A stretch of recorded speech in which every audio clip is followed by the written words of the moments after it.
que en tot moment, quan he necessitat coses, he pogut resar a Déu, però és que també li he agraït molt, que jo crec que el problema és este, que si només pensem que Déu està per a demanar-li, Déu no ens dona les coses a la velocitat que nosaltres voldríem que anés, i llavors te desesperes. I en canvi, quan tu creus en un Déu que és just, que tu no saps a lo millor allò que t'envia perquè te ho envia, però que després, passat el temps, dius, ostres, però si allò em va anar tan bé, si gràcies a allò vaig conèixer aquestes persones, o aquelles persones que coneixia, els vaig conèixer una faceta que per a mi era totalment desconeguda. I per a mi la fe és això, la fe és creure plenament en que ell és el pare, com a pares, jo que sóc mare, mai en la vida deixaria els meus fills, i em costa moltíssim, i a qualsevol persona que li preguntes, tu deixaries el teu fill? Te dirà que no.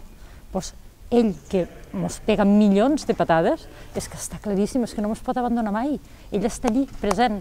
I som nosaltres els que simplement li diem, entra o no entres. No és ell el que entra o no entra perquè vol. Som nosaltres els que li donem el permís per entrar.